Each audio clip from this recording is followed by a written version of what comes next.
Hello, ഇന്നത്തെ video subsistence farming and mixed farming. എന്താണ് subsistence farming? This is the method in which farmers produce and use only the products required for their subsistence. അതായത് അവരുടെ അടിസ്ഥാന ആവശ്യങ്ങൾക്ക് വേണ്ടി മാത്രം കൃഷി ചെയ്യുന്നതിനെയാണ് നമ്മളെന്ന് പറയുന്നത് subsistence farming. Their objective is not profit. Obtaining profit is not the primary objective of this method. ലാഭം കിട്ടി കുഴപ്പമൊന്നുമില്ല, പക്ഷെ എന്ത് ചെയ്യാം, അവരുടെ ലക്ഷ്യം അതല്ല. അവരുടെ വീട്ടാവശ്യത്തിന് വേണ്ടി മാത്രമാണ് കൃഷി ചെയ്യുന്നതെങ്കിൽ അതാണ് എന്ത് സബ്സിസ്റ്റൻസ് ഫാമിംഗ് എന്ന് പറയുന്നത്. അതായത് ദേ produce goods only required for their subsistence. Okay. Traditional agricultural tools R mostly used in this farming. അതായത് സബ്സിസ്റ്റൻസ് ഫാമിങ്ങിൽ കൂടുതലും യൂസ് ചെയ്യുന്നത് പണ്ടത്തെ പരമ്പരാഗതമായിട്ടുള്ള കൃഷി ഉപകരണങ്ങളാണ്. അതായത് കൈക്കോട്ട്, മടാള്, ഇങ്ങനെ അരിവാൾ, ഇങ്ങനെയുള്ള നമ്മൾ സാധാരണ പണ്ടത്തെയൊക്കെ വളരെ ഇൻറ്റൻസീവായിട്ടുള്ള പഴയ ട്രഡീഷണലായിട്ട് പഴയ ആൾക്കാർ പിന്നെ നില ഉഴുതിന് വേണ്ടി കന്നുകാലികളെ വളർത്തും അല്ലേ.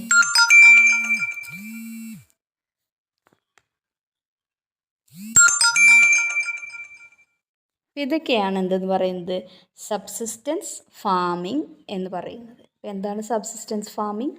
അതായത് നമ്മൾ ആവശ്യത്തിന് വേണ്ടി മാത്രം, അതായത് ലാഭത്തിന് വേണ്ടി അല്ലാതെ പിന്നെ എന്ത് ചെയ്യുന്നു, കൃഷി ചെയ്യുന്നതാണ്. നമ്മുടെ ആവശ്യത്തിന് വേണ്ടി മാത്രം, ഭക്ഷ്യാവശ്യത്തിന് വേണ്ടി മാത്രം കൃഷി ചെയ്യുന്നതിനെയാണ് നമ്മൾ എന്ന് പറയുന്നത് സബ്സിസ്റ്റൻസ് ഫാമിംഗ് എന്ന് പറയുന്നത്. അവിടെ ലാഭമില്ല, പിന്നെയോ വളരെ പരമ്പരാഗതമായ കാർഷികോപകരണങ്ങളാണ് അവിടെ കൃഷി ചെയ്യുന്നത്. ഇനി നെക്സ്റ്റ് മിക്സഡ് ഫാമിംഗ് എന്താണെന്ന് നോക്കാം.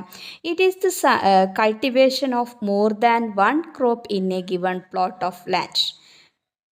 Production of or cultivation of more than one crop in a given plot of land. എന്ത് ചെയ്യുന്നു, ഒരു നിശ്ചിത ഏരിയയിൽ നമ്മൾ ഒന്നിലധികം, ഇപ്പോൾ നമ്മൾ കാണുന്നത് പാഡി ലാൻഡ് ആണെങ്കിൽ അവിടെ പാഡി മാത്രമാണ് കൃഷി ചെയ്യുന്നത്. അത് മിക്സഡ് ഫാമിംഗ് ആണോ? അല്ല, അല്ലേ. നമ്മൾ ഒരു നിശ്ചിത ഏരിയയിൽ പലതരത്തിലുള്ള, അതായത് ക്യാബേജ്, ബീട്രൂട്ട്, പയർ, ഇങ്ങനെയുള്ള പലതരത്തിലുള്ള വിളകൾ നമ്മൾ കൃഷി ചെയ്യുന്നുണ്ടെങ്കിൽ അതാണ് എന്ത് എന്ന് പറയുന്നത് മിക്സഡ് ഫാമിംഗ് എന്ന് പറയുന്നത്. Along with this live stock raring, poultry farming, fish farming etcetera can be also combined. ഇപ്പോൾ നമ്മുടെ മിക്സഡ് ഫാമിങ്ങിൻ്റെ കൂടെ ഏതും കൂടെ നമുക്ക് ലൈവ് സ്റ്റോക്ക് റെയറിങ്, കന്നുകാലികളെ വളർത്താം, അതുപോലെ കോഴികളെ വളർത്താം, മീൻ കൃഷി ചെയ്യാം അല്ലേ. ഇതൊക്കെ ആകുമ്പോൾ എന്ത് ചെയ്യും, നമുക്ക് അങ്ങോട്ടും ഇങ്ങോട്ടും എന്തൊക്കെ ബെനിഫിറ്റ് ഉണ്ടാവും. അതായത് കന്നുകാലികളുടെ പിന്നെ ചാണകമൊക്കെ നമുക്ക് വളമായിട്ട് യൂസ് ചെയ്യാം. കന്നുകാലികൾക്ക് ആവശ്യമായിട്ടുള്ള ഫുഡ് നമുക്ക് നമ്മുടെ കൃഷിയിടങ്ങളിൽ നിന്ന് ലഭിക്കും. ഇങ്ങനെ കുറേ ബെനിഫിറ്റ്സ് ഉണ്ട് ഇവിടെ പറയുന്നുണ്ട്. എന്തൊക്കെയാണ്?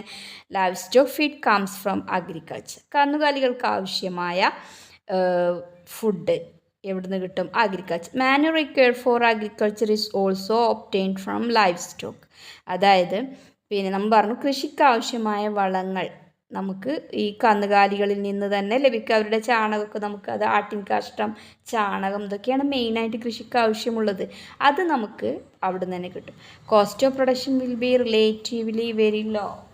പിന്നെ മറ്റൊരു പ്രത്യേകത എന്ന് പറയുന്നത് കോസ്റ്റ് ഓഫ് പ്രൊഡക്ഷൻ വളരെ കുറവായിരിക്കും. റിലേറ്റീവ്ലി മറ്റ് തരത്തിലുള്ള കൃഷിയെ അപേക്ഷിച്ച് മിക്സഡ് ഫാമിങ്ങിൽ കോസ്റ്റ് ഓഫ് പ്രൊഡക്ഷൻ വളരെ കുറവാണ്. ഇതൊക്കെയാണ് ഇന്നത്തെ ക്ലാസ്. വെറും subsistence, what is distinguish between subsistence and mixed farming. Subsistence farming എന്ന് പറഞ്ഞാൽ produce cultivation for only their own use അല്ലേ. Mixed farming means cultivation of more than one crop in a given plot of land. It includes livestock rearing, poultry farming, fish farming etcetera.